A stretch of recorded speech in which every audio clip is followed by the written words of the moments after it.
20 for teen. SpaceStation Gaming is currently sitting on match point over Superstars after handling the Abathur composition that Superstars has been known to bring out on Battlefield of Eternity, and then making a composition that could deal with the taunts of Varian and make sure to claim Punishers in Game 2.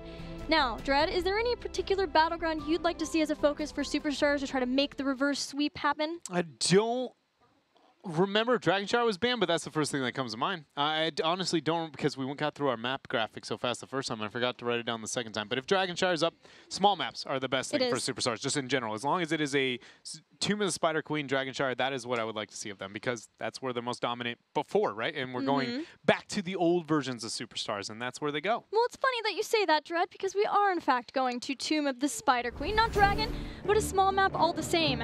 Unfortunately for Superstars, it was not chosen by them, so SpaceStation still feel confident there. And talking about Tomb, Superstars doesn't have, again, the best map score on Tomb, even though they do, it's weird, they do have good games on Tomb. That's nearly where they could take out Roll20, was Tomb in Game 3, but they're still sitting at 2-6.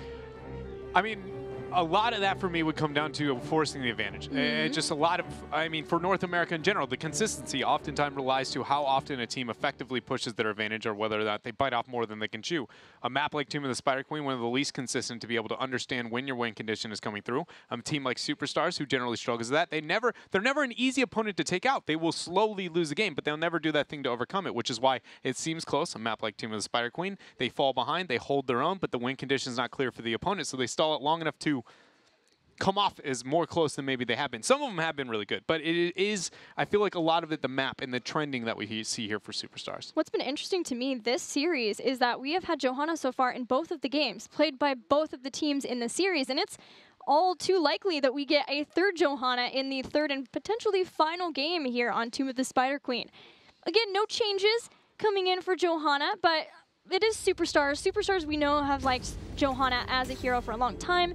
Wave clear has always been a focus for Superstars, but it was interesting to see even Casanova bust her out. Granted, he was sort of choked into certain warriors because of the bans. Yeah, and the map was a little bit less concerning than that of Superstars, but the Johanna standing out here today, it is surprising how consistent she's been, and as you said, one of the best maps to see her come out and use that wave clear on the Condemn. It's got to be Tomb. TAS is the first to be removed for Superstars. Medivh, you asked in the last one, would we see the Medivh banned out? And I said I didn't know, but this is a map where pretty confident. SpaceStation, they just rid of it, and ETC is snap locked in. No ETC available for SpaceStation will be taken away. This is showing Superstars' adaptation for this series in particular. Superstars has picked ETC, I think, one time, but it was more as the top laner in a bigger battleground, and they ended up going into stage dive with it. We'll see which of the two warrior players gets to play ETC. SpaceStation Gaming on a Tomb of the Spider Queen. What do we want to see out of them? Rhaegar, it's one of the better wave clear maps, so therefore Rhaegar has been rising in priority. Does it still show up as a pick for the members of SpaceStation in a situation like this? Tiger JK is one of the ones more comfortable flexing, so I don't feel like it's nearly as high a priority. What I view it as is just where do they feel like they need to make up for their wave clear, and that very much is up to the members of SpaceStation. Could be another Gul'dan 2 later on, but yeah. SpaceStation hasn't played Tomb of the Spider Queen in all of Part 2. In that regard, maybe they have something up their sleeve with choosing the battleground.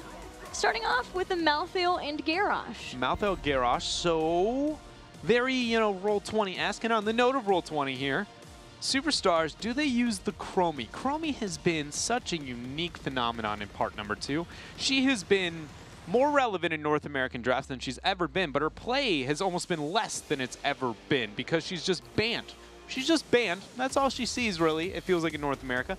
This seems like a case on a map where wave clear is going to be overly dominant. We see the members of SpaceStation taking it, and we know Roll20's displayed really good synergy with the Chromie coming out. Is this a place where you decide you want to pick it up for yourself? Superstars have played Chromie on Tomb before, but I almost wonder if everyone is waiting to test the waters. Like, they don't want to be the first team to test that new Sandblast Oh gosh, I didn't even forget about that, yeah, dude. How oh does man, the scaling work out? Yeah, no. Can we keep up with the Sandblast? I don't know. I wouldn't take the risk. I forgot about it. I forgot we're sitting at a half-scaling Chromie. Lesser damage up front too. Yeah, it's gonna be a different tale there. So suddenly, probably less likely that she pops out. now onto this current patch. That is sad, though, because then we never got to conclude. What is the Chromie? What is her value within that short era that she showed up in North America? Either way, we got ourselves a fall set on Tomb. Don't mind, but it is a little bit outstanding in terms of just not that common. Roll20 also did the same thing, a high fall set on Tomb of the Spider Queen. Fall set and Dahaka. This looks more like a Braxis holdout or into a Malthael. Warhead Junction, yeah. I mean, it was flat volunteered. What does it say? It's not a Dahaka like in bottom Dahaka. lane. That's what I see. It's not. There's. Ooh. She still shows up. Still there. But the thing is that I view it as when you have a false set Dahaka, you have the opportunity to run a 2-3 laning situation, which, yes, we do know that to show up on larger maps like Cursed Hollow or something of the like. But on a smaller map, a 2-3 isn't normally as effective, and into a Dahaka laning mismatch, you wouldn't want to put that on bottom. So what I see out of Superstars is I would really like to see a 1-3-1 with the false set matching the Malthael, and Dahaka kind of just going wherever the Malthael is, not, right? Just avoiding him. Just wondering what support SpaceStation has in mind with that Chromie ban too. Somebody to synergize along with Garrosh, but Uther is still up. Just kidding. He's been banned out. So do SpaceStation go as far as to get Stukov along with Garrosh the way that Roll20 does? Is there something different that Tiger JK wants to follow up? Or are they still going to have Rhaegar and just hope to have follow-up for Garrosh?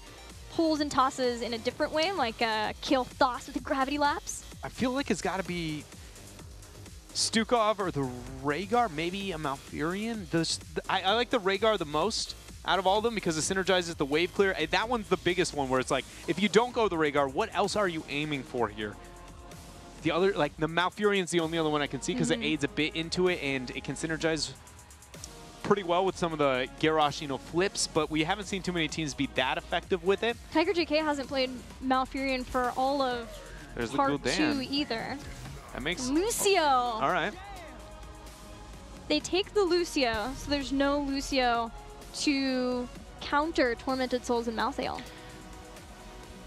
But there's nobody to really help Gul'dan self-sustain himself, which is a little bit of why I feel like we got that Chromie ban kind of coming out with the Lucio picked up here from them. Maybe it was just purely off of, not wanting to deal with the anti-threat of Chromie, but I mean, Lucio only got nerfed when it came to his healing output from the first iteration into the one now. He wasn't good with Gul'dan when he had better healing. He's only going to be worse in this type of situation. Post 16, there have been some buffs to justify it, but he even just using his Amp It Up to out-heal a Gul'dan, self-sacrificing himself to kill minion waves is not a winning trade.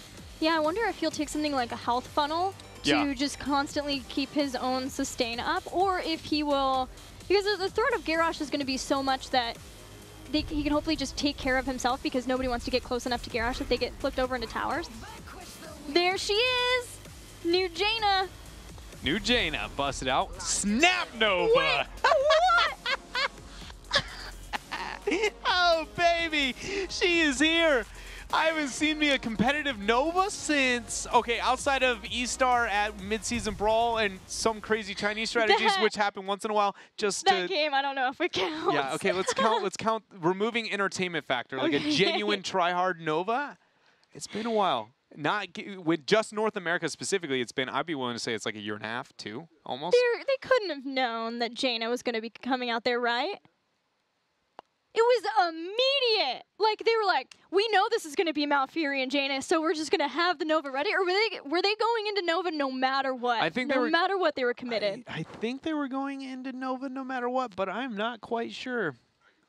Equinox? Malthael triple tap, boys. Pew, pew, pew. Just right after the Tormented Souls prep, can you imagine the 20? You get the 1 reset. We've never even talked about, there's another reset hero to follow up with Malthael. It's Nova post 20 with tap. That's it. How did we forget it? How did we ever overlook? It's so common of a strategy. Shame on us. That's all I got to say. Really.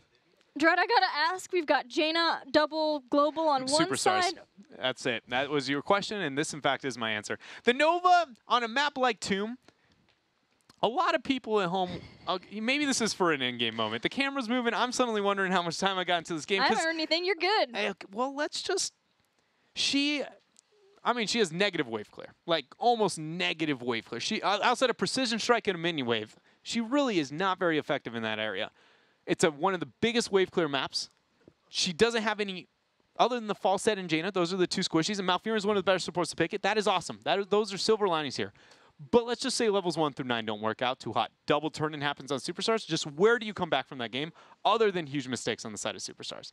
It's more likely because it's small for her to get a lot of effective picks on those squishies, but also equally as negative of a trade-off on a map that's wave clear focused when she doesn't have wave clear. So she needs to, what I'm trying to say, she's on a huge teeter-totter right now. The fulcrum of this is colossal, and it is just one tap down and boom, the whole game goes out of control for either direction, really. But you forgot the pinning shot follow-up after a Garrosh Warbreaker and then the Wrecking Ball toss. Let's get into it and see how it works out. Can SpaceStation with a Nova get a 3-0 win over Superstars, or is this the start of the comeback for Superstars? Dread says it's the latter. If Superstars pick Nova, does it make it a Supernova? Because then, or does any Nova by either team make it a Supernova? Because SpaceStation Gaming. It is a Nova in space. Generally classified as a Supernova. We got to keep our eyes on Jaina as we puzzle that one out further. We'll get back to you on that. We're going to talk to the scientists. So we'll be keeping an eye on Frostbite and how long it takes for that 15k ability damage to chilled targets for Jaina. And we also have the first, well, this is, I think, the first Jaina picked, unless she was picked maybe in Korea earlier this morning, but we also have Fingers of Frost at level 1. This is a great globe battleground that'll help her out in making sure that she can get her mana regen back, and then it gives bonus damage to Frostbite. It increases it even more by 10%. Should increase a lot of kill potential for Superstars into the early game. All it should take is one real slow post 4, and then Elune's Grace Iacona should be able to lock in a nice root, a huge rotation of damage. Malfurion and Jaina were one of the original synergies way back in the day. Nice flip onto Yoda. That's a poor Jaina. No way he's out of that one. That's first blood over to SpaceStation. Who needs a stun or a root when you've got a boop to follow up those throws? Oh man, the boop is the ultimate follow-up, it turns out. And that's what we're going to learn here. But Covert Ops was the selection at level 1, Gilly, for Nova. Can you give me your Nova analysis here? Break down some of this. No, we're over it? All right. We aren't going in? She does get the increased slow after being stealth for 5 seconds.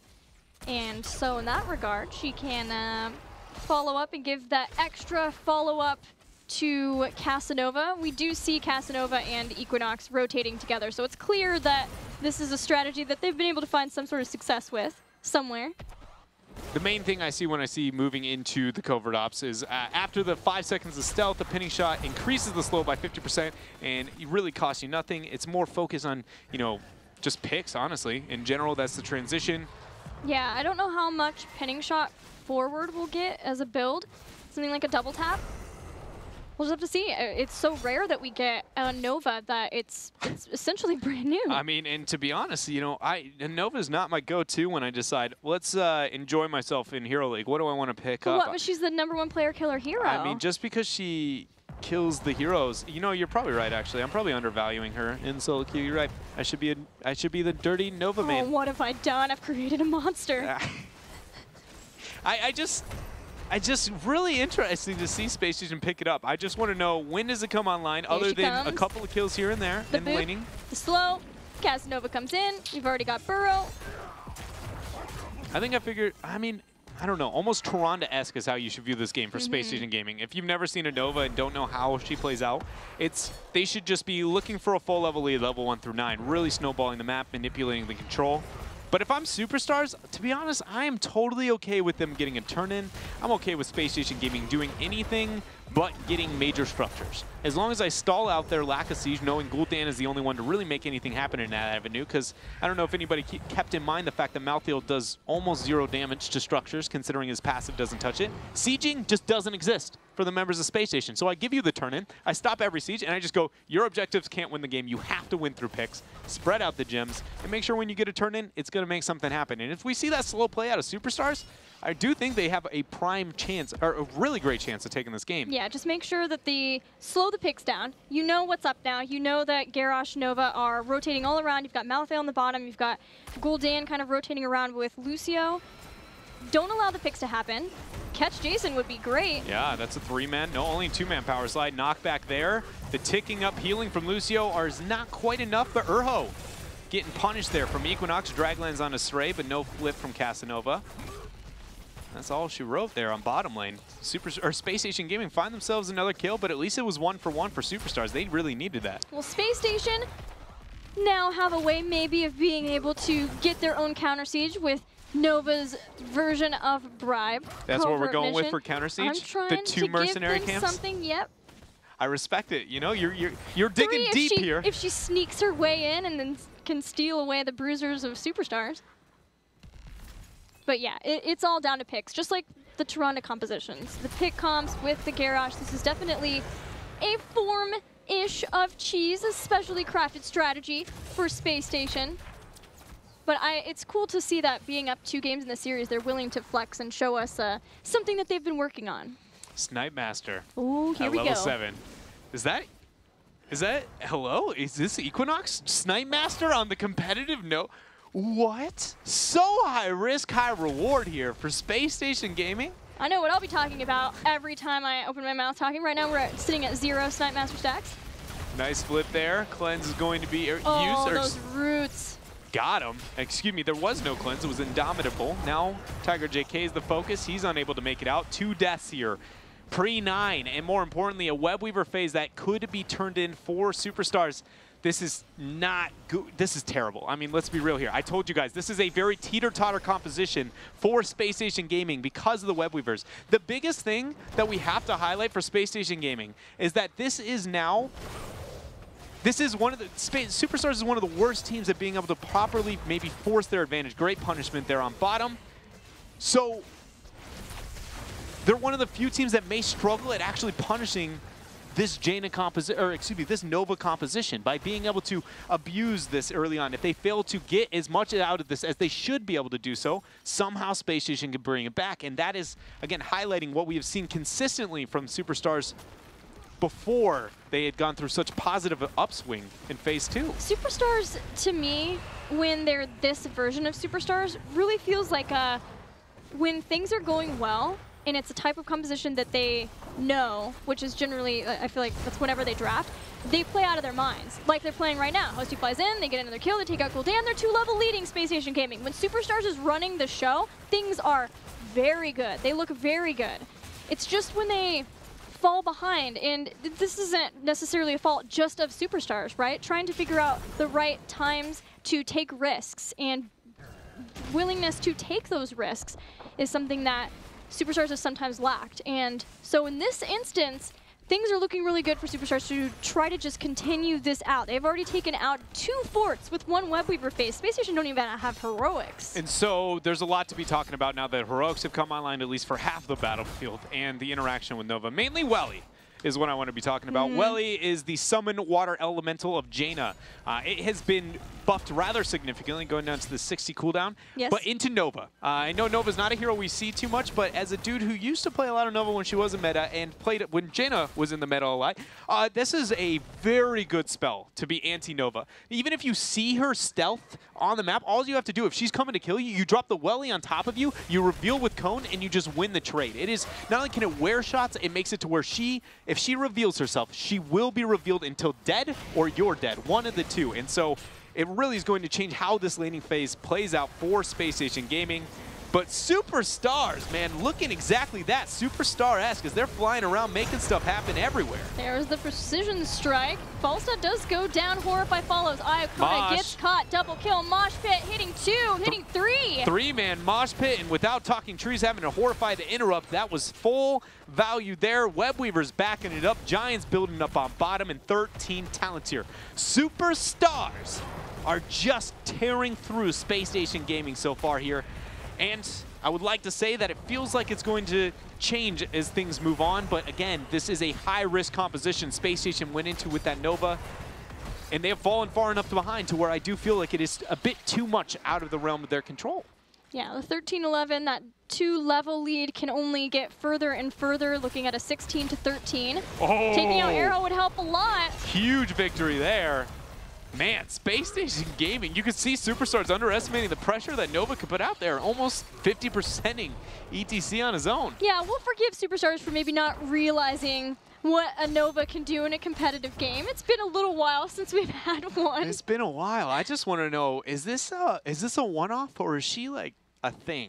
in North America? That is my one question after this You're series. immediately like, how much has this been scrimmed? Is like Jaina, Nova interaction, like people just really enjoy it suddenly. There's maybe with the new rework into Nova, something I'm missing about this interaction. Hosty's willing to trade into her, which shows to me the answer is no. Falsette's one of the not as effective heroes to trade well into the Nova. Flip into the fray, use Sound Barrier drop. That is a very huge cooldown, but Superstars is trying to force. SpaceStation is actually pulling Superstars back into the choke. Tormented Souls could do a lot, but Casanova needs to get back. Jason's the one who is the focus. Horrify into the taunt. That was brilliant. Then the gust comes out too late. SpaceStation doing everything proper there. Shout out to Trees, man. That was a must-have. With how that initiation went down for Superstars, it didn't start out as clean as maybe it could have, but there was no way the SpaceStation could have gotten such a clean pick there. Very effectively done. And now Superstars has to retreat. But even if this Web Weaver phase goes over to SpaceStation, the problem still remains. 0 level down. You do have a Nova composition. You don't have a global, and Gul'dan is the only hero who can siege. So where's the immediate focus for SpaceStation? Should they focus on top, pushing top out? Do they need to go bot? Like, and just whatever one is 100% a fort, because you need at least some form of structures dead on this map. You can't leave it to a triple weak. You know, getting 1/3, 1/3, 1/3 is not equal to getting one whole fort at this type with this type of composition. So as long as you all in into one, bottom prepped way too far back, top to Hawk is already matching, meaning mid is all that remains. Mid is traditionally the first lane you go into because it's going to meet faster than all the rest of the waves, and it's the easiest transition out of the two. So ultimately, SpaceStation is not going to get anything that they wanted out of this. All fronts are going to be lost unless they get a couple of kills here. they're trying for that. Get a toss on Airho, but he power slides back through. Blizzard, oh, and it's just a perfect spot for all 3 waves to hit the Web Weaver. It's already been dealt with. There goes the welly down. Horrify used. Horrify is on Jaina. Drag.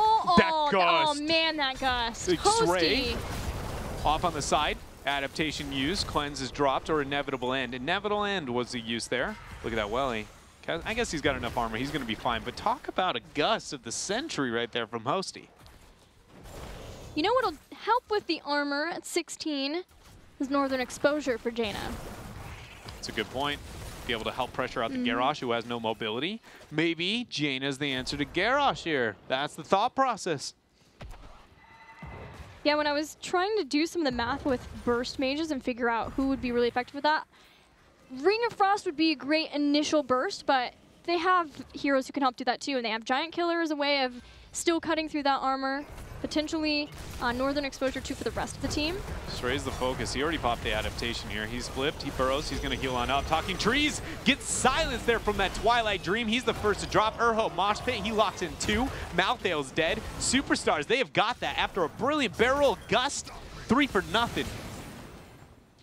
Superstars, feeling pretty super. Oh yeah, they're 16-14. They've still been able to keep that 2-level lead that we saw earlier on, all the way at 10.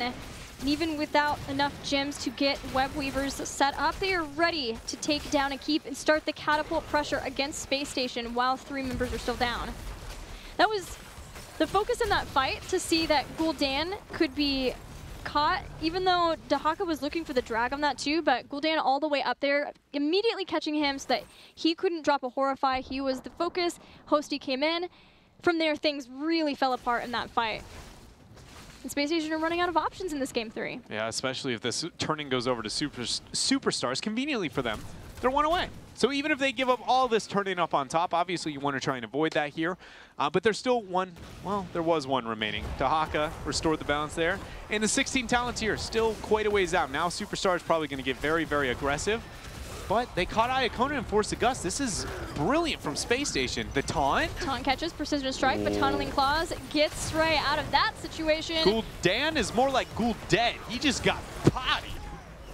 Sound Barrier helps out, but Jason's already used Inevitable into. Superstars are not done. They are not letting up. They catch Jason.